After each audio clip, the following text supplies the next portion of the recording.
అని అది ఏవి మంచిది కాదు, శుభ్రంగా 3 పూట్ల మాంసం తినండి అంటాడు ఆయన. మీరు కంప్లీట్గా రైస్ మానేసేయండి, సమస్త రోగాలకి కారణం రైస్, షుగర్, ఉప్పే కనుక అవి తగ్గించేసి 3 పూట్ల చికెన్ తినండి, గుడ్లు తినండి, మీరు ఆరోగ్యంగా ఉంటారు అంటే. ఇప్పుడు ప్రజలకి కన్ఫ్యూజ్ అండి, ఏది మంచిదండి, ఏ డైట్ మంచిది, ఏది మంచిది, అసలు ఆరోగ్యానికి సంబంధించి ఏది మంచిది. మీకు మాట చెప్పనండి, అసలు ఆరోగ్యం అండి ఎక్కడుందో తెలుసండి, ఆరోగ్యం ఎక్కడుందో తెలుసా? మీరు లోపలికి వెళ్ళండి. ఒకప్పుడు మన పూర్వీకులకి లేవు కదండి బీపీ, షుగర్లు, మనకెందుకు వస్తున్నాయి ఇప్పుడు? మీరు ఎప్పుడైనా ఆలోచించారా? రోగాలకండి పెద్ద కారణం అండి తిండి. ఒక 40% 30% అయితే మనిషి అండి బాగా టెన్షన్ పడిపోతున్నాడు. ఇప్పుడు చింత, మనోవేదన, నేనేమైపోతాను, నా పిల్లలు ఏమైపోతారు, ఇది ఎక్కువైపోయిందండి మనుషులకి. మన పూర్వీకులకి లేదు. హాయిగా అరుగుల మీద కూర్చునేవారు, సాయంత్రం పూట ఆనందంగా అందరితో మాట్లాడుకుని హ్యాపీగా ఉండేవారు. ఇప్పుడు అలా లేదండి. అంత భయం, అంత ఆందోళన, ఏమైపోద్దో, నా పిల్లలు ఏమైపోతారు, నేను ఇల్లు కడతానా లేదా, ఆళ్ళ కారు కొంటానా లేదా. ఎందుకంటే మన పూర్వీకులకి అవి లేవు కదా. వాళ్ళకి ఏంటి, చక్కగా పైన ఒక తుండు కట్టుకోవడానికి ఒక పంచి ఉంటే హాయిగా పొలం చేసుకుంటున్నాం, తిండి చేస్తున్నాం, మేము బెందాస్తున్నాం అనేవారు. వాళ్ళకి ఈ పిచ్చిలు లేవు. ఈ పిచ్చిలన్నీ మైండ్ నిండా పెట్టుకున్నాడు, వావడగా ఆలోచిస్తున్నాడు. ఆ స్ట్రెస్లోనండి, ఆ చింతలో హార్మోన్స్ ఇంబ్యాలెన్స్ అయిపోయాయి, రకరకాల రోగాలు పుట్టుకొచ్చాయి. దేవుడు మాట చూస్తారా? తండ్రి మరి మేము ఆరోగ్యంగా ఉండాలంటే ఏది మంచిది తండ్రి అని దేవుడిని అడిగారు అనుకోండి. సామెతల గ్రంథం తీయండి, 4వ అధ్యాయము 20వ వచనం నుంచి చదవండి. సామెతల గ్రంథం 4వ అధ్యాయము 20వ వచనం చదవండి. 20, 21, 22 చదువుతాం. నా కుమారుడా, నా మాట, నా వాక్యాన్ని ఆలకించుము, నా వాక్యములకు నీ చెవియొగ్గుము, నీ కన్నుల ఎదుట నుండి వాటిని తొలగిపోనీయకుము, నీ హృదయమందు వాటిని భద్రము చేసుకొనుము. జాగ్రత్తగా వినండి. ఒకవేళ వాక్యం ఎవరికైతే దొరుకుతుందో అవి దొరికిన వానికి అవి జీవమును, ఇది అర్థం చేసుకోండి, అవి సర్వ శరీరమునకు ఏమిస్తాయట. అంటే ఇప్పుడు ఆరోగ్యం దేంట్లో ఉంది? ఆకుల్లోనా, దేవుడు వాక్యంలోనా? ఇప్పుడు చెప్పండి, ఆరోగ్యంగా ఉండాలా, ఆకులు తినాలా, వాక్యం చదవాలా? వాక్యం చదివిన వాడు చాలా ఆరోగ్యంగా ఉంటాడండి. బాగా వినండి, వాక్యం చదివిన వాడు, వాక్యాన్ని నమ్మిన వాడు, వాక్యాన్ని గ్రహించిన వాడు ఆరోగ్యంగా ఉంటాడు. మళ్ళీ చెప్తున్నాను, దీనికి బెస్ట్ ఎగ్జాంపుల్ ఏంటి చెప్తున్నాను నేను, మీరు బాగా ఆలోచించి నవ్వుకుంటారు. ఇప్పుడు గేదెలు ఉన్నాయి, ఆవులు ఉన్నాయి, పక్షులు ఉన్నాయి. ఇవి జీవితాన్ని జీవించడానికి మళ్ళా టెన్షన్ పడతాయా? మాకేం తెలియదని దేవుడి మీద గుడ్డుగా ఆనుకుంటాయా? కాకి పిల్లల ఆహారం కోసం ఎవరికి మొరపెట్టాయట? దేవుడికి. సింహం పిల్లల ఆహారం కోసం ఎవరికి మొరపెడతాయి? దేవుడికి. మన పిల్లలు ఎవరికి మొరపెడతారు? మన చుట్టూ తిరుగుతారు. అది అందుకే మన జీవితాలు ఎలాగున్నాయి అంటే, ఒక ఆవు కానీ, గేదె కానీ, పక్షి కానీ సమస్తం దేవుడి పైన ఆధారపడ్డారు. పెద్ద టెన్షన్ తీసుకోవాలి లైఫ్కి సంబంధించి. బాగా వినండి, బాగా వినండి. మీరు ఎక్కడైనా ఏ డాక్టర్ అయినా గేదెకి బీపీ వచ్చిందంటే అనడా? గేదెకి బీపీ వచ్చింది, ఆవుకు షుగర్ వచ్చింది, మీ ఇంట్లో పెంచుకుంటున్న కుక్కకి థైరాయిడ్ వచ్చింది అనడా? వచ్చినాయి? అట్లకి రాలేదు. ఎందుకు రాలేదు? అవి దేవుడి పైన చింత లేకుండా హాయిగా దేవుడు పెడితే తింటాయి, లేదంటే పడుకుంటాయి. అంతేనండి. మనం మాత్రం అలా కాదు కదండి. ఆయనకి ఏం తెలీదు, అన్నీ నేనే చూసుకుంటానంటావు నువ్వు. అందుకే మన జీవితం ఇలాగ అయిపోయింది. ఎవడ అనారోగ్య సమస్యలకి చాలా కారణాలు ఉన్నాయి. అసూయ, స్వార్థం మనలో ఎప్పుడైతే ఎక్కువైపోతుందో అది ఎముకలకి ఏం కలుగజేస్తుందట? కుళ్ళు కలుగజేస్తుంది. అంటే ఎముకకు రోగాన్ని రప్పిస్తుంది అన్నట్టు. అలాగే అసూయను వదిలేసామనుకోండి, ఫ్రీగా ఉంటున్నాం అనుకోండి, ఎవరు చూసినా మన వల్లే అనుకుంటున్నాం అనుకోండి, ఏది చూసినా పాజిటివ్గా తీసుకుంటున్నాం అనుకోండి, పెద్దగా స్ట్రెస్ ఉండదండి, ఆరోగ్యంగా ఉంటుంది. అంటే మంచిది ఏదో తెలియదు లోకానికి. జాగ్రత్తగా ఉండండి. మంచిదేది, నువ్వు ఆరోగ్యంగా ఉండాలంటే ఏం చేయాలంటే తెలియదు. ఒక్కొక్కడు చెప్తాడు, ఏది నిజమో తెలియదు. మంచి చెడుల నిర్వచనం లోకానికి తెలీదు. పిల్లరా, ఒకవేళ మనలో చెడు కనుక దేవుడికి కనిపిస్తే అసలు దేవుడు నిన్ను కానీ నన్ను కానీ స్వీకరించడు, పరలోకానికి మనల్ని రానివ్వడు. మీలో నాకు చెడు కనబడకూడదు అంటాడు దేవుడు బైబిల్లో. కీర్తన గ్రంథం ఎవరి మాట జాగ్రత్తగా రాసుకోండి. 5వ కీర్తన 4వ వచనం చూడండి బైబిల్లో. కీర్తన గ్రంథం 5వ కీర్తన 4వ వచనం చదువుతున్నారు. నీవు దుష్టత్వమును చూచి ఆనందించు దేవుడవు కావు. ఇది అండర్లైన్ చేసుకోండి. ఏటట? చెడుతనమునకు నీ యొద్ద చోటు లేదు. అంటే ఇప్పుడు దేవుడి దగ్గర చెడు ఉండదా? ఉండదు. చెడు అనేది దేవుడిలో ఉండదు.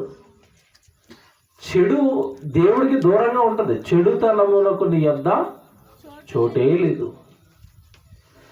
ఒకవేళ ఆ చెడు నీలో ఉంటే నీకు దేవుడి దగ్గర ఏముండదు, చోటు ఉండదు. ఎలా ఉంది చూసారు బైబిల్?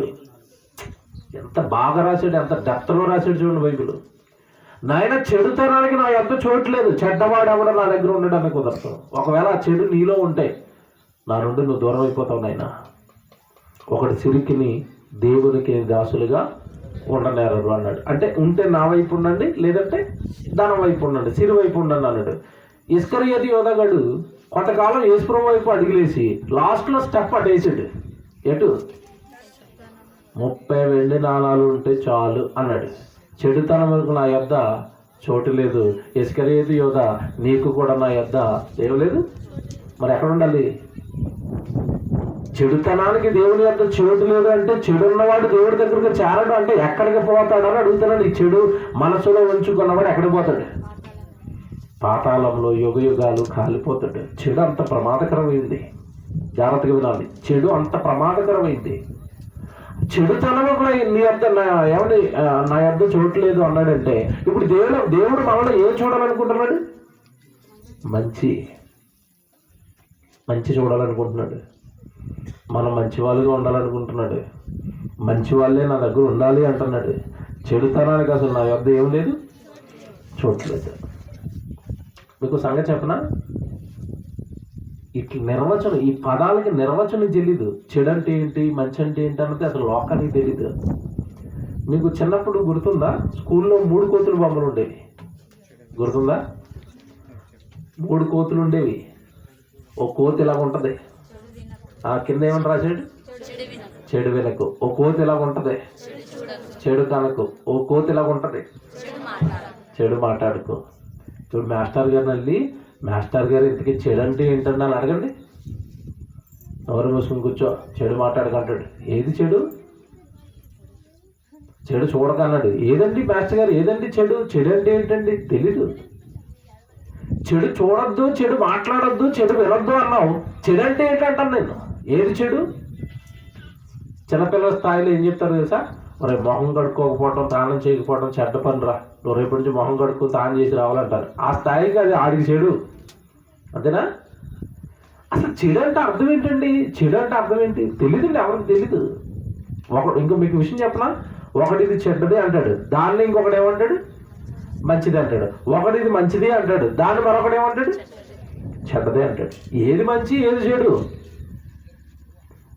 మన భారతదేశంలో కొన్ని మూఢనమ్మకాలు ఉంటాయి. భర్త చనిపోయిన విధవరాలు ఎదురొచ్చింది అనుకోండి, మనకేం జరుగుతుందట? అది ఆవిడ ఎదురొస్తే ఆవిడ తిట్టేస్తూ ఉంటారు పాపం. వీళ్ళు బాధపడలేక ఆవిడ ఇంట్లోంచి బయటకు రాదు. అశుభం అట, చచ్చిపోతాడట. ఆవిడేమో భర్త పోయి ఆవిడ ఏడుస్తుంది, ఆవిడ నీడు ఏడిపిస్తూ ఉంటాడు. నువ్వు ఎదురొస్తే మాకు శుభం కాదు, నువ్వు పేరంటానికి వస్తే మా ఇంట్లో శుభం జరగదు. చూసారండి? ఇంకా దరిద్రం ఏంటంటే పిల్లలు ఎదురొచ్చినా కూడా ఏం జరుగుతుందట? చెడు జరుగుతుంది. చెడు అంటే ఇదంతా చెడా? పిల్ల ఎదురొస్తే చెడా? ఒక భర్తను పోగొట్టుకున్న స్త్రీ, ఒక అభాగ్యురాలు ఎదురొస్తే చెడా? నేను చోట ఒక బొమ్మ చూసండి, పిచ్చెక్కిపోయింది. నేను అసలు నాకు ఏం అర్థం అవ్వలేదు. చాలాసేపు స్టన్ అయిపోయింది ఆ బొమ్మ చూసి. మీరు పంట పొలాల్లోనూ ఇల్లు కడుతున్నప్పుడు ఒక బొమ్మ పెడతారు. ఏ బొమ్మ? ఎందుకు కడతారు చెప్పండి, బాగా ఆలోచించి. ఈడట కట్టుకుంటున్న ఇల్లు ఇలా చూస్తున్నట, ఈడు దిష్టి ఈడు చెడట, ఇంటి మీద అడిపోద్దట, ఆ ఇల్లు పూర్తవుదట. అందుకేనా బొమ్మ పెట్టాడు?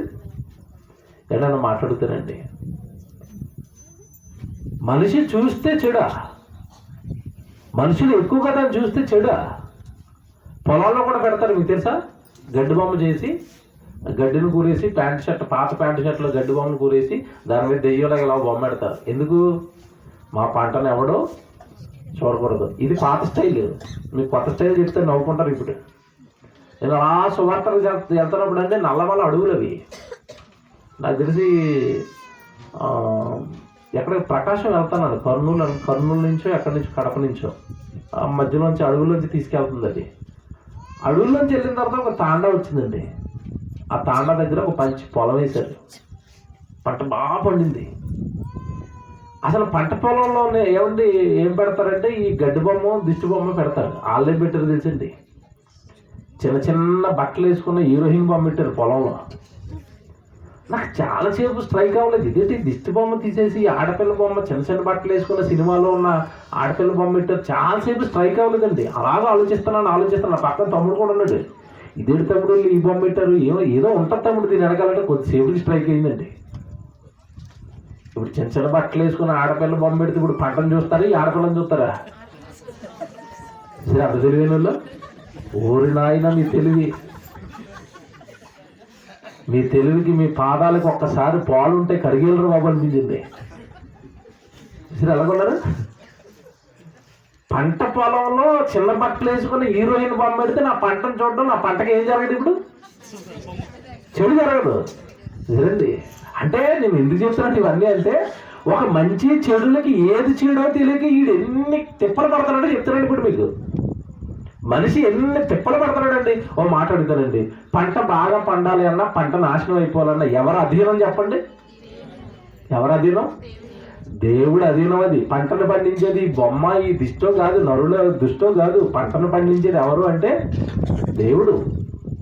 హగ్గై గ్రంథం 1వ అధ్యాయము 2వ అధ్యాయంలోని మాట ఉంటుంది. ఒకసారి చూస్తారా పంట గురించి? హగ్గై గ్రంథం తీయండి. హగ్గై గ్రంథంలో 2వ అధ్యాయం అనుకుంటాను, 17వ వచనం చూడండి. 2:17. హగ్గై గ్రంథం 2వ అధ్యాయం 17వ వచనం చదవండి.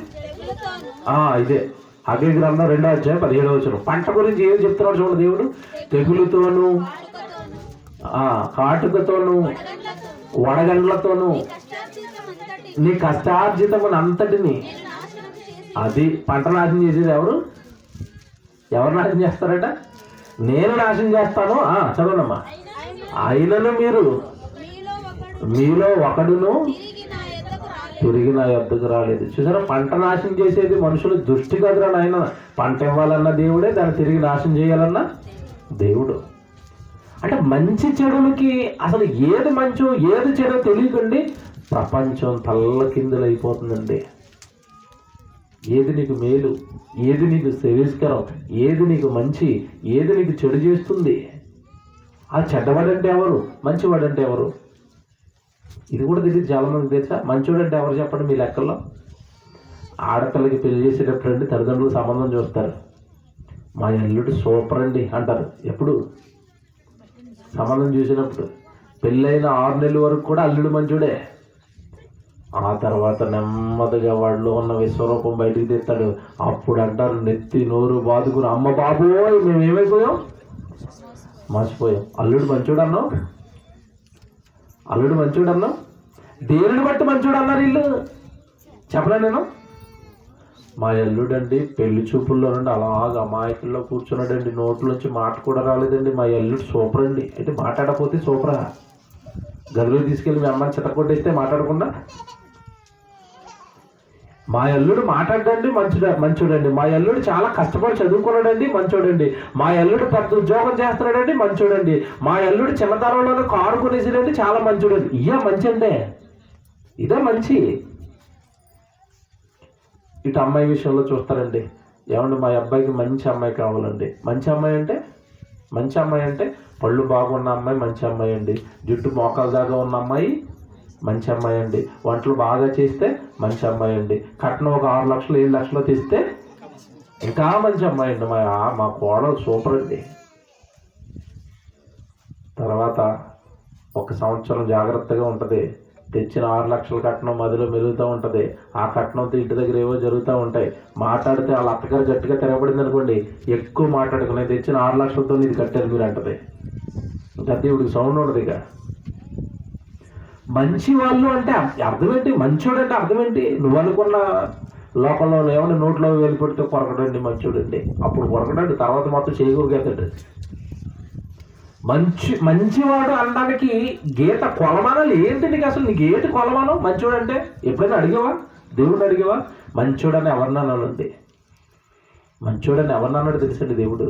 ఎవరు మంచోడు తెలుసా? సామెతల గ్రంథం తీయండి. మంచివాడు అనగానే ఎవరో తెలుసా?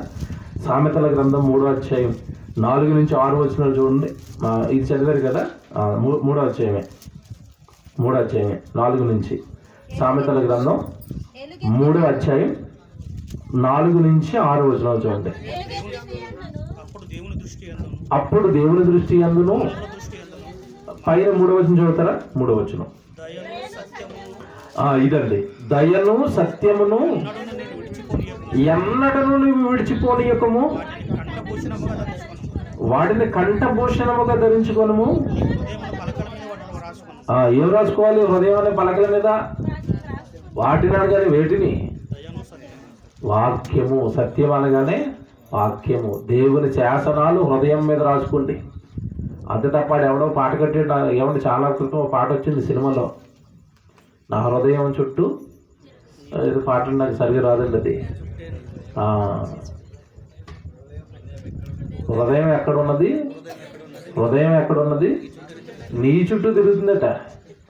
ఈడు హృదయం అక్కడ చుట్టూ తిరుగుతుందట. ఆ హృదయాన్ని దేవుడు ఎందుకు చేశాడు?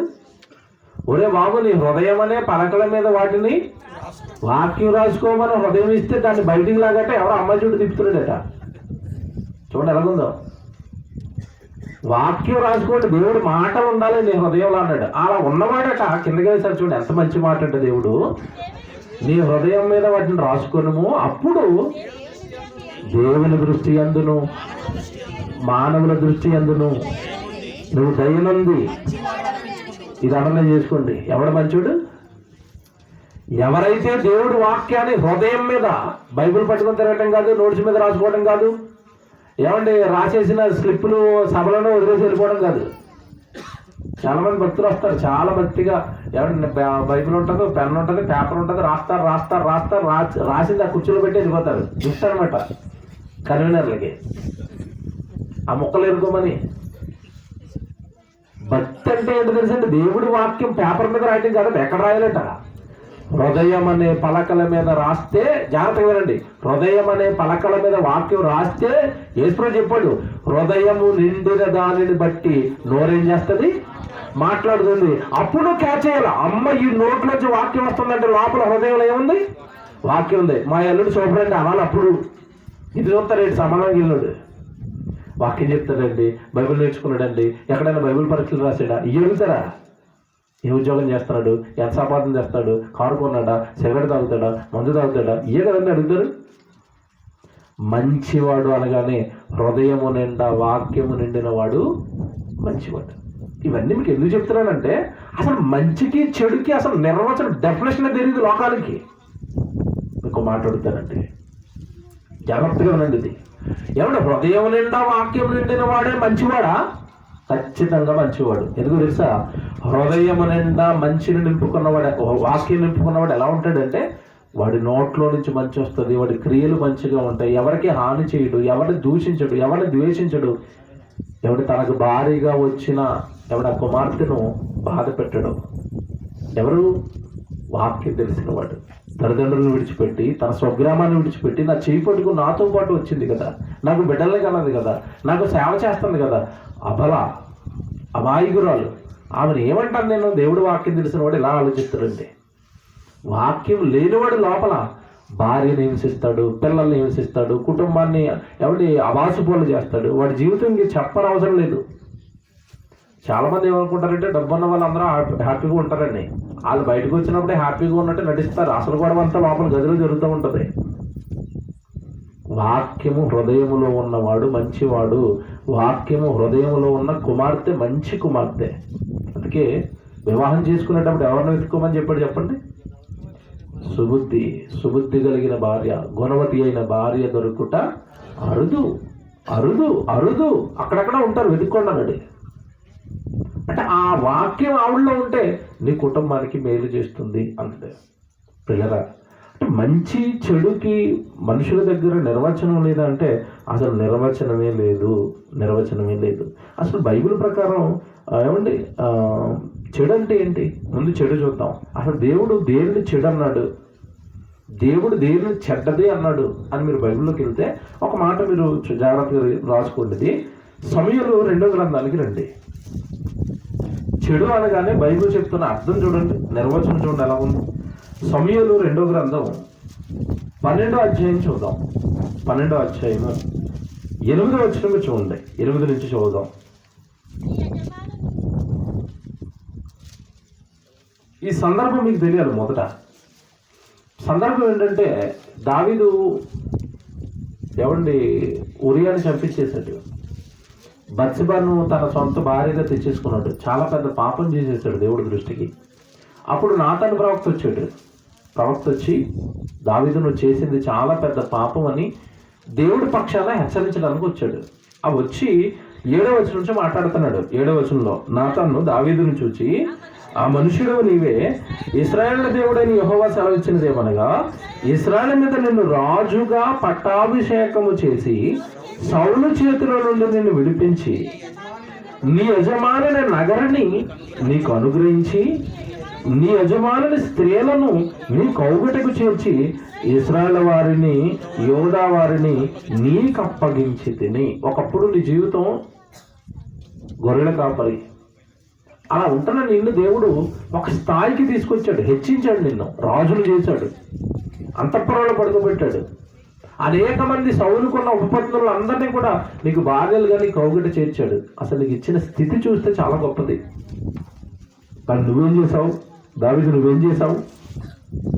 తర్వాత మాట అంటాడు, ఇది చాలదని నువ్వు అనుకున్న ఎడల నేను మరి ఎక్కువగా నీకు ఇచ్చి ఉండును. ఈ ఆస్తి సరిపోదా? ఈ సిరి సరిపోదా? ఈ సంపద సరిపోదా? ఒకవేళ అలా కోరుకుంటే నేను నీకు ఇంకా బాగా ఇచ్చేవాడిని. కానీ ఇక్కడ చూడండి 9వ వచనం, నీవు యెహోవా మాటను తృణీకరించి ఆయన దృష్టికి చెడుతనము చేసితివేమి. అండర్లైన్ చేయండి. చెడుతనము అనగానే ఏంటో తెలుసా?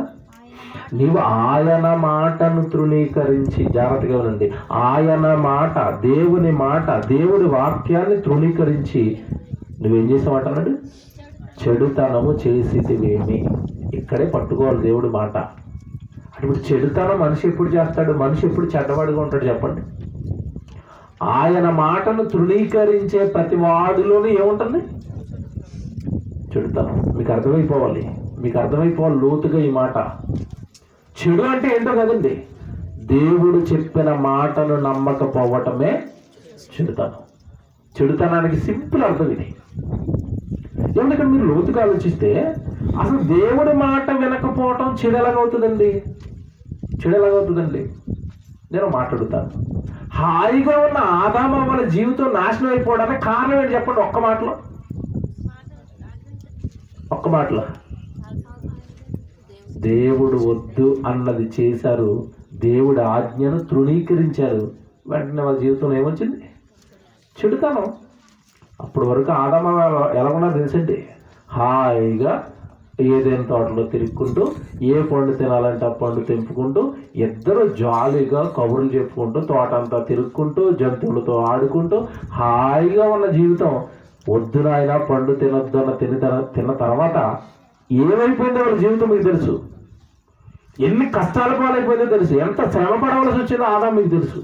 అంటే ఇక్కడ మీరు బాగా ఆలోచిస్తే దేవుడి మాటను తృణీకరించడం ఏమవుతుంది? చెడుతనం. నోవహు జలప్రళయంలో చచ్చిపోయిన వాళ్ళందరూ కూడా ఏం చేశారు చెప్పండి? ఆ చచ్చిపోవడానికి కారణం ఏంటి చెప్పండి? దేవుడి మాటలు నోవహు గారు పట్టుకుని వచ్చినా కూడా వాళ్ళు దాన్ని ఏం చేయలేదు? తృణీకరించారు. ఏంటి వాడా ఇక్కడ వరద వచ్చేస్తుందా ఏంటి మా ఇంటికి? ఆ డైలాగులు అలా ఉండుంటాయి ఆ రోజుల్లో. ఎప్పుడూ మేము అసలు సముద్రం దగ్గర తప్ప ఎక్కడ వాడని చూడలేదు. ఇంటి ముందు వాడ కట్టేస్తావా? ఆ సముద్రం ఇక్కడికి వచ్చి వాడని పైకి లేపేస్తుందా? నువ్వు మీ కుటుంబం బతికిపోతావా? మేము చచ్చిపోతావా? చాలే అన్నారు. ఎవరిని? నోవహు గారిని. నోవహు గారు మాట్లాడుతున్నారని వాళ్ళు అనుకున్నారు, కానీ ఆయనతో మాట్లాడించింది ఎవరు? దేవుడు. ఆ మాటను వాళ్ళు ఏం చేశారు? తృణీకరించారు. చెడు జరిగిందా జరగలేదా? వాళ్ళకి మామూలు చెడు కాదు, జరుగుతా ప్రాణం పోయే చెడు జరిగింది. అప్పుడప్పుడు చాలామంది ఇల్లు కట్టుకునేటప్పుడు వాస్తు చూస్తారు. ఇల్లు కట్టుకోవడానికి ఏముండాలి? వాస్తు లేకపోతే ఇంటికి ఏం జరుగుతుందట? ఇంట్లో ఉన్న వాళ్ళకి ఏం జరుగుతుందట? ఏం జరుగుతుంది? చెడు జరుగుతుంది. మొన్న మీకు తెలుసా, బుడమేరు వాగు పొంగింది విజయవాడ దగ్గర, వరద వచ్చింది. ఆ బుడమేరు వాగు అంటే ఖమ్మం దగ్గర పుడుతుంది. అది 2 కొండల మధ్యలో పుడుతుంది. ఖమ్మంలో పుట్టి ఖమ్మం నుంచి విజయవాడ వెళ్ళి, విజయవాడ నుంచి ఏలూరు వెళ్ళి, ఏలూరు నుంచి అక్కడే ఉన్న కొల్లేరు సరస్సులో, మంచినీటి సరస్సులో కలుస్తుంది. అది దాని అది దాని మార్గం. అది సుమారుగా 3-4 సంవత్సరాల నుంచి సరిగా వర్షాలు పడగా పొంగట్లేదు. నెమ్మదిగా దాని దారిలో అది వెళ్ళిపోతుంది.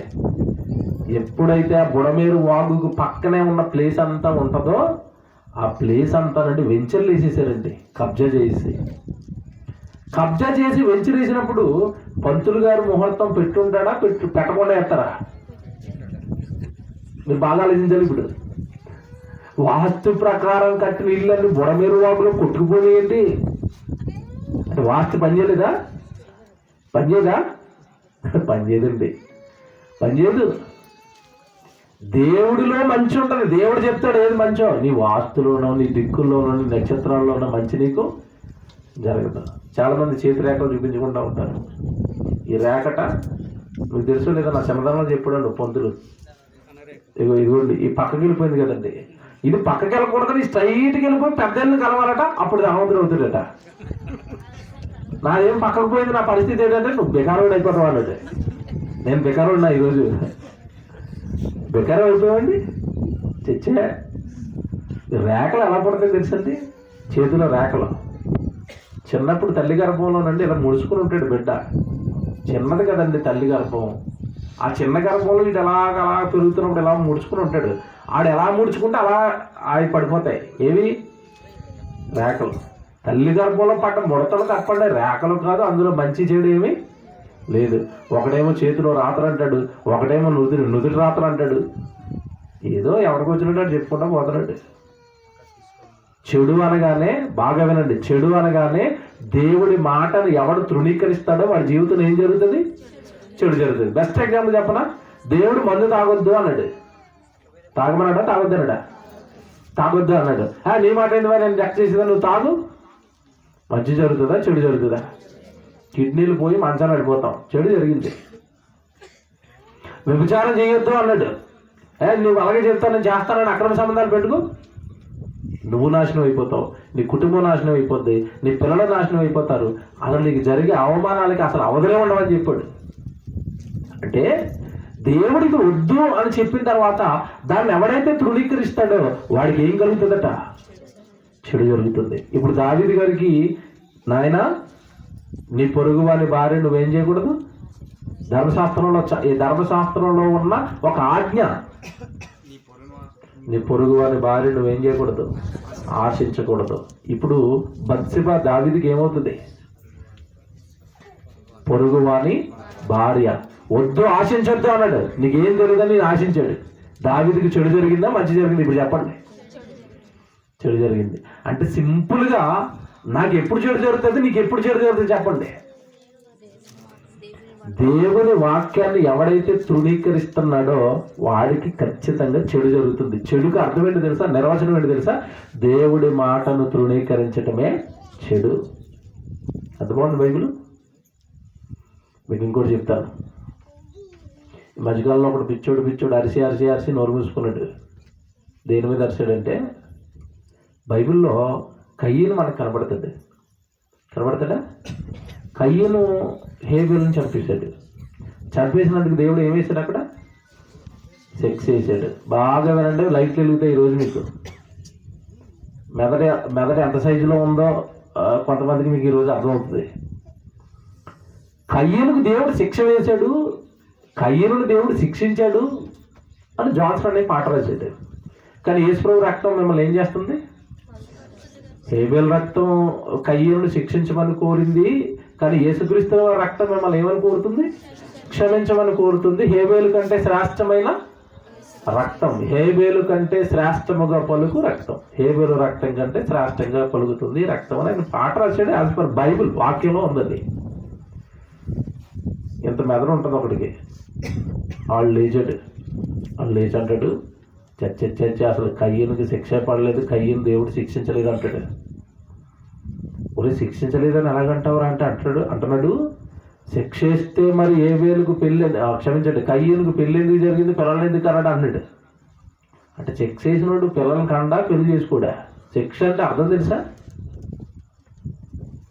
దేవుడు ఎప్పుడు కూడానండి, జాగ్రత్తగా ఉండి దేవుడు మనసు చెప్తున్నాను, డైరెక్ట్గా తప్పు చేసినోడికండి డైరెక్ట్గా శిక్షలు వేసాడండి దేవుడు.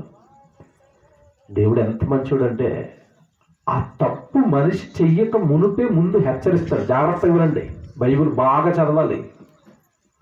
కక్షతో ప్రసంగాలు చేసామనుకోండి, వాళ్ళు మంచి పాట కట్టేశారు కనుక అది పాట బాగుంది కదా అని ఏదో లోపల ఎసిడిటీ వచ్చేసి ఏమంటే ఆ టాబ్లెట్ వేసుకుంటే తగ్గుతుంది, అది ఏదో తాగుతారు. ఆ తాగడం మానేసి మొత్తం మీద ఏదో కదిపేయాలని ప్రసంగాలు చేస్తే ఇలాగ అందరి ముందు అబాసుబాలు అయిపోతారు. కయ్యను తప్పు చేయక మునిపే దేవుడు జాగ్రత్త, తప్పు చేస్తామని కౌన్సిలింగ్ ఇచ్చాడు వాడికి కూడా. అయినా సరే వాడు మాట వినలేదు. మాటను తృణీకరించిన వాడికి దేవుడు ఏమేస్తాడు? ఇప్పుడు దావీదు ధర్మశాస్త్రం ఇచ్చాడు, చట్టాన్ని మీరాడు, దావీదుకి దేవుడు ఏమేశాడు? ఇక్కడ శిక్ష. ఎవడు దావీదు ఇప్పుడు మనం చదువుకున్న సందర్భం ఏదైతే ఉందో దీని తర్వాత దావీదుకి శిక్షలు పడ్డాయా పడలేదా? పడ్డాయి. మరి కయ్యనుకు డైరెక్ట్ ఈడంటాడు, కయ్యన్ని దేవుడు శిక్ష ఎందుకు వేసేస్తాడండి, కయ్యను కూడా రక్షించుకుంటాడండి అంటున్నాడు. కయ్యనికి ముందే కౌన్సిలింగ్ అయిపోయింది. ఎక్కడుంది అంటారు బైబిల్లో? ఒకసారి 4వ అధ్యాయం చూడండి. దేవుడి మాట వినకపోతే చెడు జరుగుతుంది అనడానికి కయ్యను జీవితం ఒక ఉదాహరణ. ఆదికాండం 4వ అధ్యాయం 5వ వచనం చదవండి. జాగ్రత్తగా వినాలి. ఇక్కడ పైన జరిగింది మీకు తెలుసు కదా అందరికీ. కయ్యను అర్పణించాడు, హేబేలు అర్పణించాడు. జాగ్రత్తగా వినండి. కయ్యను అర్పణించాడు, హేబేలు అర్పణించాడు. కయ్యను అర్పణ దేవుడు అంగీకరించలేదు, హేబేలు అర్పణ దేవుడు అంగీకరించాడు. ఇప్పుడు వాడికి ఏమొచ్చింది? 5వ వచనం జాగ్రత్తగా చదవండి. కయ్యనుకి ఏమొచ్చిందో 5వ వచనం. కయ్యను అతని అర్పణను ఆయన లక్ష్య పెట్టలేదు కాబట్టి కయ్యనుకు మిక్కిలి కోపము వచ్చి, అర్థమైంది. కయ్యనుకి ఏమొచ్చింది? కోపమా? మిక్కిలి కోపం వచ్చిందా? మిక్కిలి కోపం అంటే కోపంతో రౌద్రుడైపోయాడు. జాగ్రత్తగా వినాలి.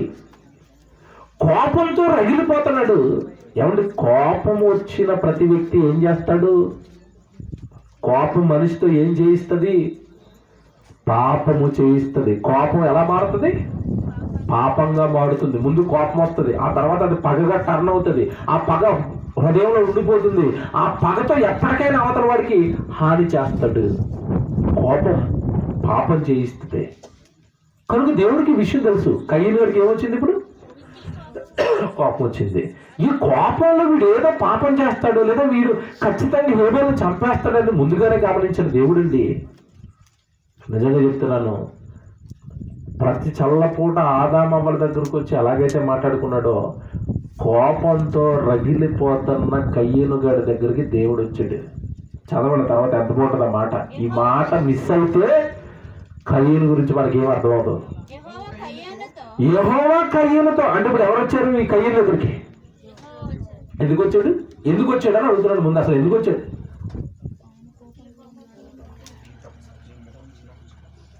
నాకు చెప్పండి, కయ్యను గడి దగ్గరికి దేవుడు ఎందుకు వచ్చాడు? కయ్యను గడికి కోపం వచ్చింది. కోపంలో ఖచ్చితంగా ఏం చేస్తాడు? తప్పు చేస్తాడు. కనుక కోపం వచ్చిన కయ్యనుకి కౌన్సిలింగ్ ఇస్తున్నాడు దేవుడు. నాయనా కయ్యను, నీకు కోపం ఎలా? ఆగండి, నీకు కోపం ఎలా? ఈ మాట ఎలాగుంది? మీకు ఏమనిపిస్తుంది చెప్పండి? నీకు కోపం ఎలా అంటే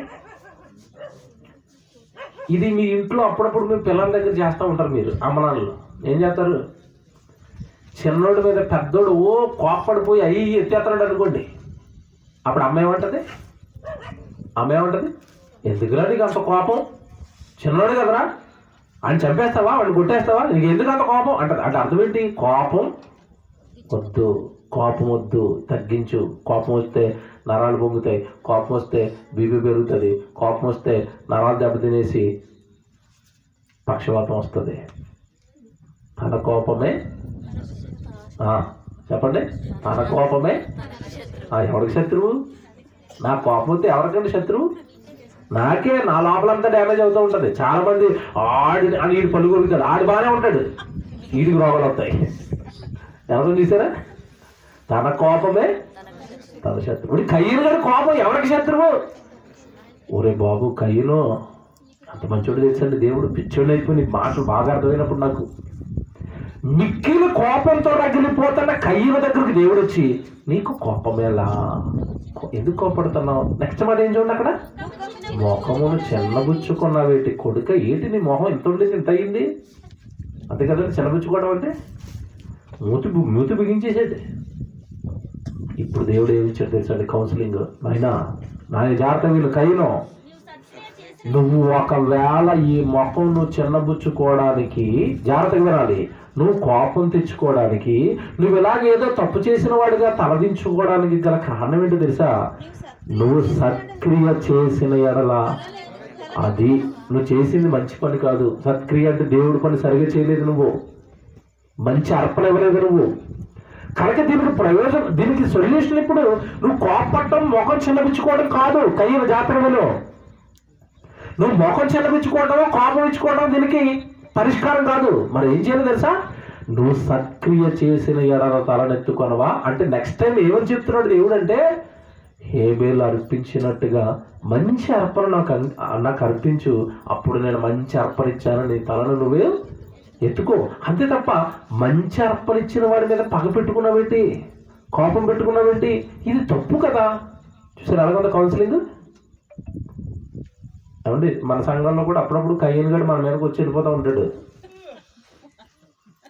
అందుకే చివరి రాశాడు, మనము కయ్యను వంటి వారమై, అంటే మన మీదకి వస్తాడా రాడా? అప్పుడప్పుడు వాళ్ళు వెళ్ళిపోతూ ఉంటాడు మన మీద.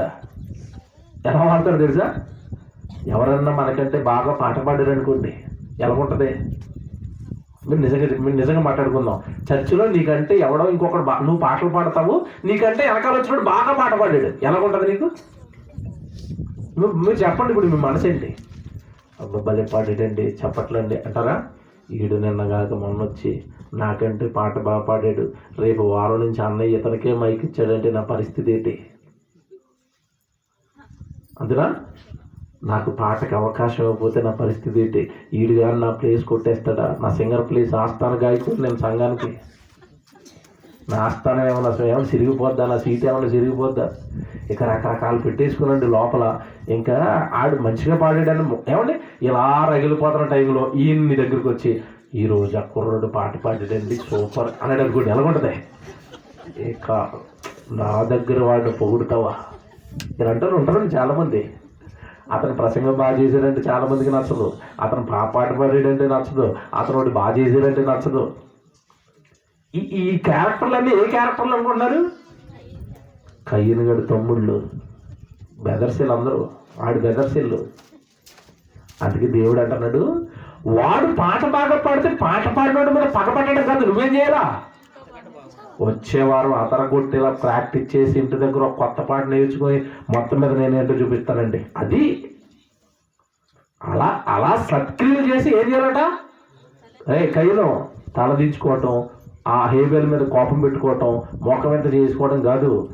సత్క్రియ చేసి మరలా నువ్వు అవమానం పొందావు కదా, నా అర్పణ తీసుకోలేదు దేవుడు అంటున్నావు కదా, మంచి అర్పణ ఇచ్చి నీ తలమల నువ్వేం చేయాలా? ఎత్తుకొనవా? ఇది చెప్పండి, ఇది కయ్యను గడికి ముందే కౌన్సిలింగ్ అయ్యిందా అవలేదా? అయింది. అయ్యగారు మాట విన్నాడా? ఇక్కడ ఇంకా చెప్పనా మీకు, యెహోవా వచ్చి చెప్పినా వినలేదట. ఎవరు? మీకు వాక్యం రారాజు గారు చెప్తున్నారా, యెహోవా చెప్తున్నాడా? సంఘానికి మీకు ఎవరు చెప్తున్నారు వాక్యం? రారాజు గారు చెప్తున్నారు, లేదా సేవకులు చెప్తున్నారు. కానీ కయ్యను గారికి డైరెక్ట్గా ఎవరు చెప్పారు? నాయన కయ్యను అంటే, నువ్వంతే, నువ్వు అలాగుండు, నేను చేయాల్సింది చేస్తాను. తర్వాత చదవండి అక్కడ, సత్క్రియ చేసిన ఎడల తలనెత్తుకొనవా అన్నాడా? సత్క్రియలు చేయని ఎడల ఇది అండర్లైన్ చేసుకోండి నాయన. కయ్యను నీకు లైఫ్ టైం ఒక సూత్రం చెప్తున్నాను, ఒకవేళ నువ్వు దేవుడి పనులు ఉండకపోతే కనుక ఖచ్చితంగానే పాపంలో పడతావు. వాకిట ఏముంటది? చూసారా, బాగా వినండి. పాపం పాపం పాపం పాపం ఎవరిని పట్టిస్తుంది, ఎవరిని పాపం ఇచ్చుకెళ్తుందంటే సత్క్రియలు చేయని వాడు, దేవుడు పని చేయని ప్రతి వాడు పాపంలో పడతాడు. వెళ్ళి నీ ఎడల దానికి వాంఛ కలుగుతుంది, నీవు దాన్ని ఏలేస్తావు. ఎంత ఎంత పెద్ద కౌన్సిలింగ్ తెలుసండి ఇది. ఎంత కౌన్సిలింగ్ ఇచ్చిన తర్వాత అయ్యగారు ఏం చేశారు, నాకు కోపం మానుకోలేదు. తర్వాత ఏదైనా సత్క్రియ చేద్దాం, సరే అయితే ఈసారికి అయిపోయింది కదా, దేవుడు వద్దన్నాడు కదా, తర్వాత మంచి పని చేయమన్నాడు కదా, నెక్స్ట్ అర్పణ అదరగొట్టేస్తాను అనుకున్నాడా? నువ్వెన్నైనా చెప్పు, లోపల పగ కక్ష మాత్రం నాకు పోదు, నేను తమ్ముడిని చంపేస్తాను. చంపేశాడా? చంపేశాడు. ఇప్పుడు చెప్పండి, దేవుడే వచ్చి దిగొచ్చి చెప్పిన మాట వెనక చంపేస్తే కయ్యను గారిని ముద్దెట్టుకుంటాడా, శిక్ష వేస్తాడా? ఇప్పుడు కయ్యను గారిని అడుగుదామా, బాబు నువ్వు దేవుడు నీకు శిక్ష చేశాడా, నిన్ను రక్షించాడా అని అడుగుదామా? కయ్యను గారి స్టేట్మెంట్ తీసుకుందామా? 12వ వచనం చదవండి. అక్కడ 12వ వచనం.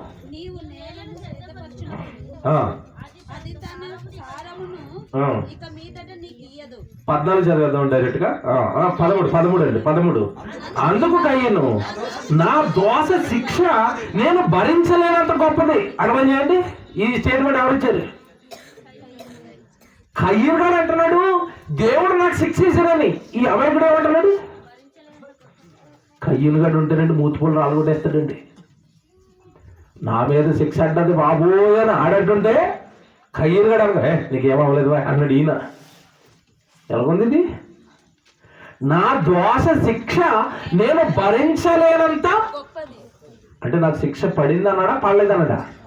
ఏమంటే ఆల్రెడీ ఇప్పుడు ఇది ఎలాగుందంటారంటే నాకు ఒళ్ళు మండిపోయిందండి. ఒకడు ఖైదీ అని నిరూపించబడిన తర్వాత ఆడికి జైలు శిక్ష పడిపోయి, ఇక్కడ జైల్లోకి వెళ్ళినోడికి వైట్ డ్రెస్ చేసి ఇక్కడ నెంబర్ వస్తుంది కదండి, ఖైదీ నెంబర్ 786 ఆడి జైల్లో పెట్టిన తర్వాత ఆడి శిక్ష అనుభవిస్తున్న తర్వాత ఎవడన్నా ఒకడు వెళ్ళి పైన ఇలాంటి గుజ్జులేనోడు వెళ్ళి నీకు శిక్ష పడలేదు, నువ్వు ఇప్పుడు రక్షణలో ఉన్నావు అన్నాడు అనుకుంటే ఎలాగుంటుంది? లోపల ఉన్నోడికి ఎలాగుంటుంది మీరు చెప్పండి? లాక్కెళ్ళి లోపలేసి నువ్వు ఉండరా, నేను బయటికి వెళ్తాను అంటాడు. అంతే కదండి, శిక్ష అనుభవించడం తెలుస్తుంది. అది కయ్యను గారు ఇచ్చాడు అక్కడ స్టేట్మెంట్. ఏమని? నా దోష శిక్ష నేను భరించలేనంత గొప్పది. ఇతకి కయ్యను గారికి పడ్డ శిక్ష ఏంటి తెలుసండి? చదవండి, అక్కడ చదవండి, బైబుల్ బాగా చదవాలి. ఇలాంటి వాళ్ళు లేస్తూ ఉంటారు, ఏమంటే అది తప్పు ఇది తప్పు అది తప్పు ఇది తప్పు అని గలిబిలి చేస్తూ ఉంటారు. ఆ కింద వచ్చిన చదవండి 14 ఎంత క్లియర్గా ఉంటుందో.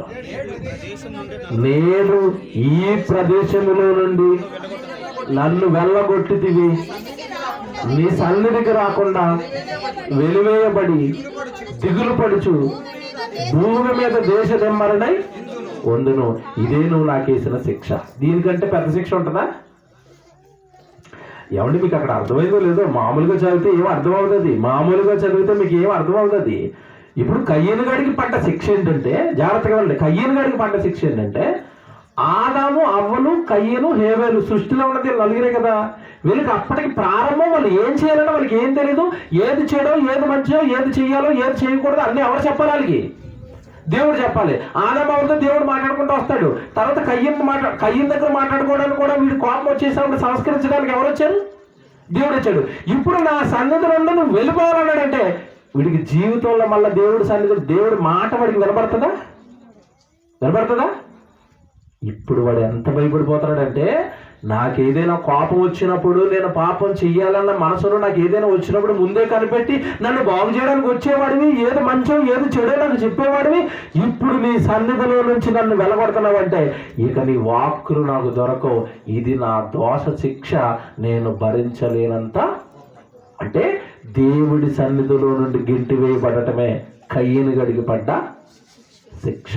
శిక్ష లేదంటారేంటి?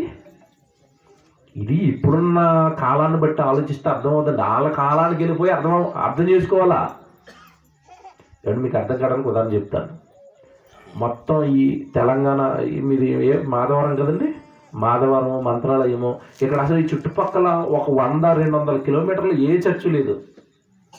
ఈ రారాజు గారు ఒకరితో చర్చ్ ఉందనుకోండి, పొరపాటు మీరు ఏదైతే తప్పు చేసి రారాజు అసలు మీరు మా చర్చికి రావాలని కుదరదు అన్నారు అనుకోండి, మీకు ఎలాగుంటుంది? చుట్టుపక్కల ఏమి లేవు చర్చిలుగా, ఇక్కడికి రావద్దు అన్నాడు ఆయన, ఎలాగుంటుంది మీకు? దేవుడు కూడండి, దేవుడు సన్నిధండి, దేవుడు లేకపోతే ఎలాగండి, ఆయనేమో రావద్దు అంటున్నాడండి. ఆ బాధ అసలు తట్టుకోగలమండి? అంటే దేవుళ్ళు ఉన్నవాడికి అర్థమవుతుంది అది. ఇలాంటి అక్షరాలు పట్టుకుని ఊగే అక్షర జ్ఞానులకు అర్థం కాదు అది. భావాలు ఆలోచించాలి. కనుక కయ్యూనుకు మంచి చెడుల వివేచన దేవుడి వాక్యం వలన వాడికి దొరికేది. అది ఎప్పుడైతే వాడికి దూరం అయిపోయిందో కయ్యూను ఏడుస్తున్నాడు, నా దోష శిక్ష నేను భరించలేనంత గొప్పది. నాకు ఎవరు చెప్తారు మంచి చెడు? మీరే నన్ను వెళ్ళగొట్టేస్తే, మీరే నన్ను గెట్ అవుట్ అని మీ సన్నిధి నుంచి తోసేస్తే అంటే నాకు ఎవరు చెప్తారు మంచి చెడు? ఏమండి, నరకం అంటే అర్థం ఏంటి చెప్పండి? నరకం అంటే అర్థం ఏంటి? దేవుడు మనకి కనబడకపోవటమే నరకం. చచ్చిపోయిన తర్వాత తెలుసా మీకు? చచ్చిపోయిన తర్వాత దేవుడు కనబడకపోవటమే నరకం. అగ్ని, బాధ ఇదంతా సెకండరీ. అసలు మనకి ఎవరు కనపడరు చచ్చిపోయిన తర్వాత? దేవుడు కనపడ్డా. ఇక్కడ పరదేశంలో ఉన్న వాళ్ళకి, పరలోకి వెళ్ళిపోయిన వాళ్ళకి కళ్ళ ముందు ఎవరు ఉంటారు? దేవుడు ఉంటాడు. దేవుడు లేని జీవితం కంటే పెద్ద శిక్ష ఏముంటుందండి? పెద్ద శిక్ష ఏముంటుంది? కనుక శిక్ష అంటే అర్థం కావాలి. శిక్ష అంటే అర్థం కావాలి, అక్షరాలు కాదు, భావాలు. దేవుడు నుండి మనిషి దూరం అయిపోవటమే దేవుడికి పడే శిక్ష. కయ్యూనుడికి ఏ శిక్ష పడింది? ఇప్పుడు నీ సన్నిధి నుండి నన్ను ఏం చేస్తున్నావు? వెళ్ళవేసేస్తున్నావు, వెళ్ళగొట్టేస్తున్నావు. ఇదే పెద్ద శిక్ష నాకు అన్నాడు. కారణం ఏంటంటేనండి, దేవుడు వెళ్ళగొట్టేస్తే మంచేదో చెడేదో ఇక వాడికి తెలియదు. ఓకే, చెడు అంటే అర్థం ఏంటి చెప్పండి? దేవుడి వాక్యం నీ కళ్ళ ముందుకు వచ్చినా అది వినకుండా దాన్ని తృణీకరించటమే చెడు. ఆ తృణీకరించిన ప్రతి వాడి జీవితానికి ఏం జరుగుతుంది? చెడు జరుగుతుంది. వెరీ గుడ్, చెడు తెలిసింది. మరేం తెలియాలి మనకి? మంచి అంటే ఏంటండి? మంచి ఏంటి? కీర్తన గ్రంథం త్వరగా రాసుకోండి.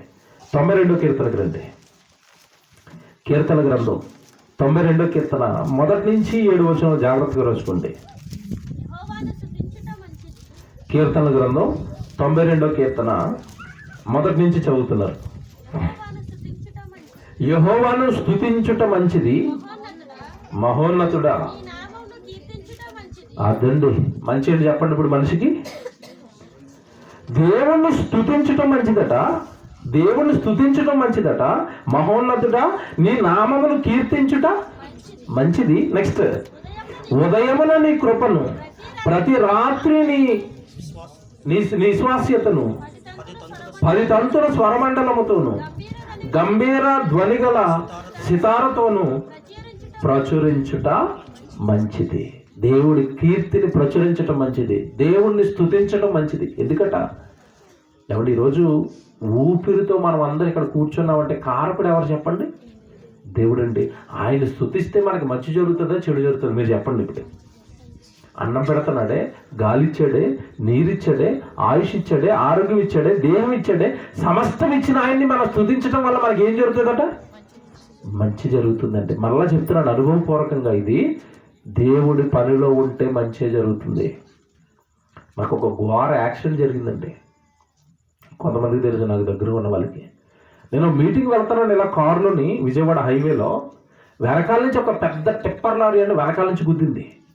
వెనకాల నుంచి గుద్దితే వాడు కొట్టిన స్పీడ్ కండి, నా కారు స్లోగా ఉంది, వాడు చాలా స్పీడ్గా కొట్టాడు. ఓవర్టేక్ చేయమని నన్ను కొట్టేశాడు. వాడు కొట్టిన స్పీడ్కి కారు ఇలా తిరుక్కుంటూ, సినిమాలో తిరుగుతే చూడండి కారు అలా తిరుక్కుంటూ ఆ డివైడర్ని కొట్టి, డివైడర్ని పగలగొట్టుకుని ఎగిరి అవతలకి వెళ్ళి పడ్డది. అవతల ఆపోజిట్ డైరెక్షన్లో ఇలా తిరిగి కూర్చుంది. ఎవడు ఇంత పెద్ద యాక్సిడెంట్ జరిగితే లోపల ఉన్న మనుషులు ఏమైపోవాలి? చచ్చిపోవాలి. కనీసం కాళ్ళు చేతిలో విరిగిపోవాలి. మీరు నమ్మరండి, నా ఒంటి మీద గీత పడలేదు. షాక్ అయిపోయింది నేనైతే.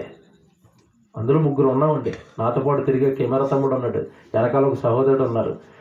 ఇద్దరు వేశారంటే కేకలు తిరుగుతుంటే కారు ఇలా గాల్లోని కేకలు అరుపులు వేశారు తప్ప కారు అంతా తుక్కు అయిపోయిందండి. 3 డోర్లు పగిలిపోయినాయి, ఫ్రంట్ పగిలిపోయింది, బ్యాక్ పగిలిపోయింది, లైట్లు పగిలిపోయినాయి, అద్దాలు పగిలిపోయినాయి, అంతా పోయింది కారు. లోపల కూర్చున్న మాకండి విచిత్రం, వండర్ అండి. నా జీవితంలో దేవుడి కృపను లేదా దేవుడి కార్యాన్ని అనుభవించిన క్షణాలు అవి. ఆ క్షణంలో ఏం జరుగుతుందో మాకు తెలియదు. స్టీరింగ్ పట్టుకుని, నేనే డ్రైవింగ్ చేస్తున్నాను, స్టీరింగ్ పట్టుకుని ఉన్నాను. అలా తిరిగింది, పిల్టి కొట్టింది, అది తిరిగింది, ఆగింది. అందరూ అంటే అక్కడ ఒక పెద్దవాడు ఉందండి పాపం, ఒక 70-60 సంవత్సరాలు పెద్దవాడు ఉంటుంది. ఇంత పెద్ద యాక్సిడెంట్ కల్లారు చూసారు కండి, పెద్దవాళ్ళకి ఆటోమేటిక్ ఏడిపోతుంది. ఆ మండి బాబోయ్ అని ఏడ్చుకుంటూ వచ్చింది లోపల మేము చచ్చిపోయాం అనుకుని. డోర్లు ఓపెన్ అవ్వట్లా, గట్టిగా తనితే డోర్ ఓపెన్ అయింది. ఆ డోర్లోంచి ముగ్గురు బయటకు వచ్చాం. అమ్మ ఏడొక్క, మేము బాగానే ఉన్నామని చెప్పాను. ఆవిడ షాక్ అయిపోయింది. కారు అంతా పచ్చడైపోయినా మనకి ఏ కీడు జరగలేదు. ఎందుకు తెలుసండి, ఆ ప్రయాణం చేస్తున్నది మేము మా కోసం కాదు. ఎవరి కోసం? దేవుడి కోసం. దేవుడి పనిలో నువ్వు ఉంటే, దేవుడిని ప్రచురించే పనిలో నువ్వు ఉంటే, దేవుడిని స్తుతించే పనిలో నువ్వు ఉంటే నీకేం జరుగుతుంది అన్నది మంచి. అంటే ఇప్పుడు చెప్పరండి, నేను మనకి మంచి జరగాలంటే మన కారు ఎక్కడ తిరగాలి? దేవుడి పనిలో తిరగాలి. ఇది వదిలేశారు. 7 బలూన్లు ఉంటే సేఫ్ అట. తెలుసా మీకు? కార్లు కొనుక్కునేటప్పుడు ఏం చెప్తారు తెలుసండి? Safety method. ఎక్కడో బెలూన్ వస్తుందట, ఎక్కడో బెలూన్ వస్తుందట, ఎక్కడో బెలూన్ వస్తుందట. నేను యాక్సిడెంట్ అయిపోయినా చచ్చిపోనట. ఎన్ని బెలూన్లు వచ్చినా చచ్చిపోతావు కొడుక దేవుడు చంపేయాలనుకుంటే. నువ్వు క్షేమంగా ఉండాలంటే సేఫ్టీ కాదు, డుక్కుగారులు వెళ్ళినా బాగానే ఉంటావు. కానీ వెళతన్నా నువ్వు ఎవరి పనిలో వెళ్ళాలి? దేవుడి పనిలో, దేవుడి స్తుతించే పనిలో. మళ్ళీ చెప్తున్నానండి, మీరు బాగా బండగా గుర్తుపెట్టుకోండి.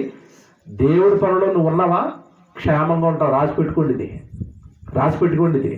దేవుడి కొరకు కష్టపడుతున్నావా క్షేమంగా ఉంటావు. దేవుడి పనికి సహాయం చేస్తున్నావా క్షేమంగా ఉంటావు. తండ్రి గారు పిలిపిస్తున్నారు, యూనివర్సిటీలో పెద్ద పని ఉంది, రెండు అయినా పని వచ్చిన వాళ్ళు రెండు అయినా అని. నిజంగా చెప్తున్నానండి, ఆయన పాపం అహోరాత్రులు కష్టపడేది. అక్కడ ఏవో కట్టడాలు కట్టేయాలనుకునేది.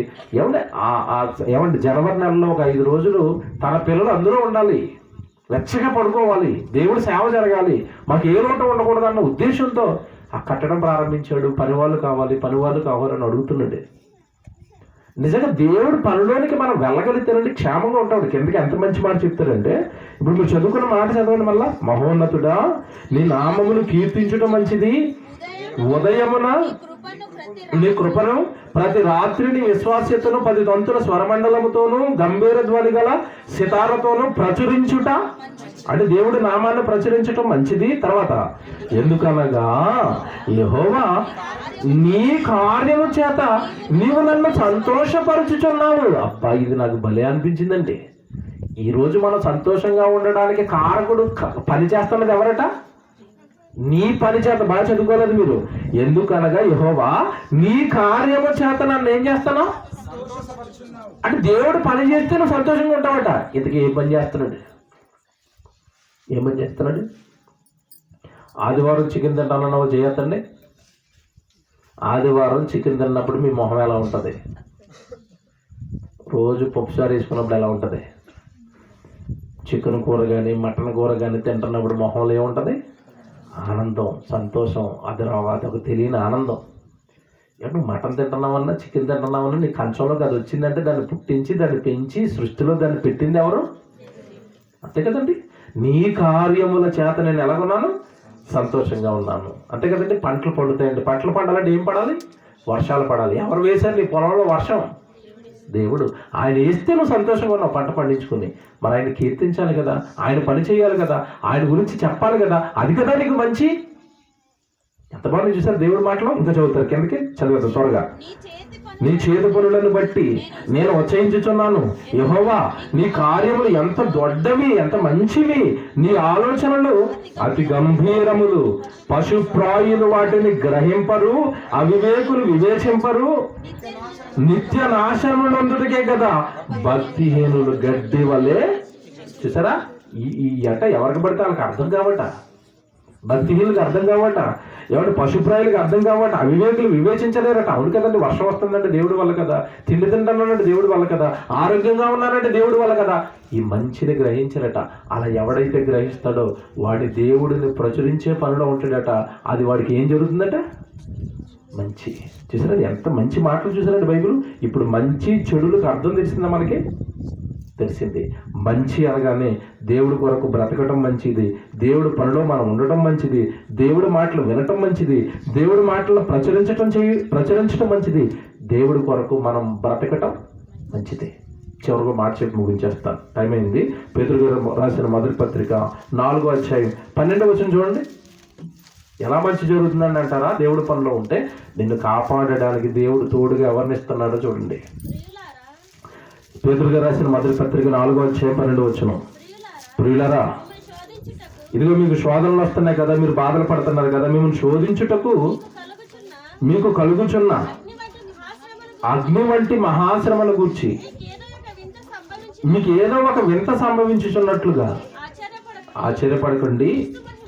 క్రీస్తు మహిమ బయలుపరచబడినప్పుడు మీరు మహానందముతో సంతోషించు నిమిత్తము క్రీస్తు శ్రమలలో మీరు పాలువారై ఉన్నంతగా సంతోషించండి. ఎవరు ఇక్కడి నుంచి అండర్లైన్ చేసుకోండి. 14 నుంచి జాగ్రత్త చదవండి. క్రీస్తు నామము నిమిత్తము మీరు నిందల పాలైన ఎడల, అంటే యేసుక్రీస్తు వారి కోసమో వాక్యం కోసమో సువార్త కోసమో మీకు మీదగా నిందలు వచ్చాయి. అప్పుడట మహిమా స్వరూపి అయిన ఆత్మ అనగా దేవుని ఆత్మ మీ మీద నిలుచుచున్నాడు కనుక మీరు ధన్యులు. మనకి శ్రమ వస్తేనట ఆ శ్రమల్లో ఓదార్చడానికి మన మీద ఎవరు నిలబడతారట? పరిశుద్ధాత్మ దేవుడు బలంగా నిన్ను ఆదరిస్తాడు, నీకు తోడుగా ఉంటాడు. బైబిల్ చరిత్రలో మీరు చదువుకోండి. దావీదు యుద్ధాలు చేశాడన్నా, సంసోను అంతమందిని చంపాడు అన్నా, వాళ్ళందరి శరీరంలో బలాన్ని ఇచ్చి వాళ్ళు అంత గొప్పగా నిలబెట్టింది, వాళ్ళ శ్రమల్లో తోడుగా ఉన్నది వాళ్ళకి ఎవరు చెప్పండి? పరిశుద్ధాత్మ దేవుడు, దేవుని ఆత్మ. ఒకవేళ ఒకవేళ ఆయన ఆత్మ మీ మీద నిలుచుచున్నాడు కనుక మీకు ఏం జరుగుతుంది? మేలు జరుగుతుంది, మేలు జరుగుతుంది అనట. తర్వాత మాట చదవండి, అక్కడ కొంచెం తర్వాత మాట.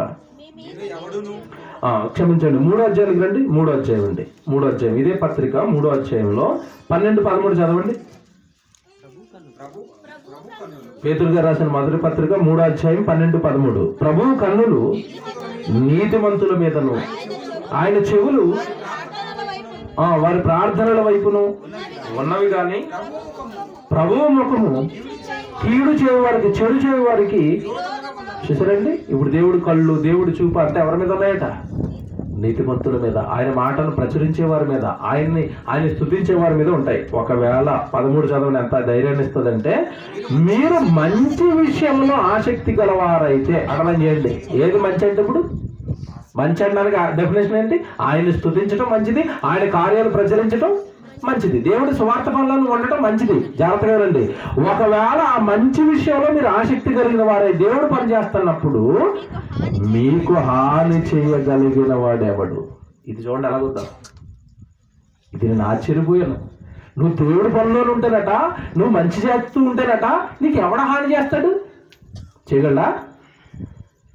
మంచి పని చేస్తున్నప్పుడు, సువార్త పని చేస్తున్నప్పుడు వాడి పక్షాన దేవుడు నిలబడితే వాడికి ఎవడైనా కీడు చేయగలడా? వాడికి ఎవడైనా హాని చేయగలడా? నీకు హాని చేయగలిగిన వాడు ఎవడన్నాడంటే ఆ మాట ఏంటండి మీరు ఆలోచించుకోండి. నీకెవడయ్యా హాని చేసేది? తర్వాత అంటాడు, మీరు ఒకవేళ నీతి నిమిత్తము శ్రమపడినను మీరు ధన్యులే, వారి బెదిరింపులకు మీరు సరండి. ఒకవేళ అప్పుడప్పుడు దేవుడి పనులు మనకి ఏదైనా కష్టం వచ్చినా కూడా మీరు ఎవరైతే ధన్యులే, ధన్యులే. మిమ్మల్ని ఎవడో కదల్చలేడు, నేను పర్మిషన్ ఇస్తేనే తప్ప. ఇదండి దేవుడు. కనుక మంచి చెడులకు అర్థాన్ని చెప్పింది బైబిల్. చెడు అంటే దేవుడి మాటను తృణీకరించడం చెడు, మంచి అంటే ఆయన నామాన్ని స్తుతించడం, ఆయన పనిలో మనం ఉండటం మంచి. ఇది లోకానికి తెలుసు అంటారా? లోకంలో ఎవరి దగ్గరికి వెళ్ళి మంచి అంటే దేవుడిని స్తుతించడం మంచిది, దేవుడికి ప్రార్థన చేయండి, వాడు కింద నుంచి బయట చూస్తారు మనల్ని. ఆడికేం తెలుసు? తిండి పెడుతున్నది ఆయనని, బ్రతికిస్తున్నది ఆయనని, జీవితం ఇచ్చింది ఆయనని, చచ్చిపోతే వెళ్ళాల్సింది ఆయన దగ్గరికి అని, కాపుదల ఆయనే కాయాలి అని, ఆయన లేకపోతే జీవితం నాశనం అయిపోతుందని వాడికి ఏమైనా తెలుసు అంటారా? కనుక తెలిసిన మీకు చెప్పాను, మంచి చెడు అంటే మీరు దేవుడి పనిలో ఉండటం మంచిది. దేవుడి వాక్యాన్ని మీరు ఎప్పుడైతే తృణీకరిస్తారో అప్పుడు మీకు ఆటోమేటిక్గా ఏం జరుగుతుంది? చెడు జరుగుతుంది. ప్రార్థన చేసుకుందాం. ప్రేమ కలిగిన తండ్రి దేవా, మరి మంత్రాలయం సిబిటి సంఘం ఏర్పాటు చేసిన ఈరోజు ఒక్కరోజు లేఖనాల పరిశోధన సదస్సులో తోడుగా ఉండి ఘనంగా జరిపించారు, వాతావరణాన్ని అనుకూలపరిచారు. మీ పిల్లలు సుదూర ప్రాంతాల నుంచి తండ్రి మీ వాక్యం నేర్చుకోవడానికి వచ్చారు. క్షేమంగా బిడ్డలను గృహాలకు చేర్చండి.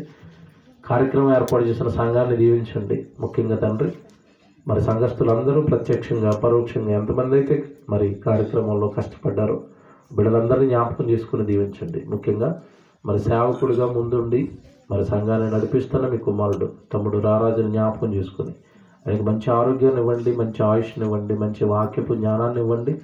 సేవలో కొనసాగుతున్న మీ కుమారుడు కుటుంబాన్ని జ్ఞాపకం చేసుకుని దీవించండి. అలాగే తండ్రి మరి వేదిక మీద అలంకరించిన ప్రిన్సిపల్స్ను, అలాగే వైస్ ప్రిన్సిపల్స్ను, కోఆర్డినేటర్స్ను, సేవకులను, లెక్చరర్స్ను అందరినీ జ్ఞాపకం చేసుకున్నాడు తండ్రి. సత్యవాక్యాన్ని చేత పట్టుకుని ఆయా ప్రాంతాలలో వారి సంఘాల ద్వారా ఈ సత్యాన్ని, మంచిని వారు ప్రకటిస్తున్నారు. తండ్రి బిడ్డలందరికీ తోడుగా ఉండండి. వారి కుటుంబాలన్నింటినీ కూడా జ్ఞాపకాలు ఉంచుకొని దీవించండి.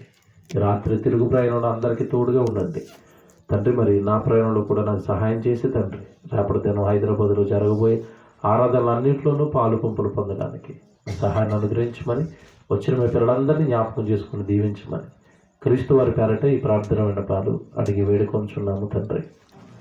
ఆమె. అందరికీ వందనాలు. Thank you.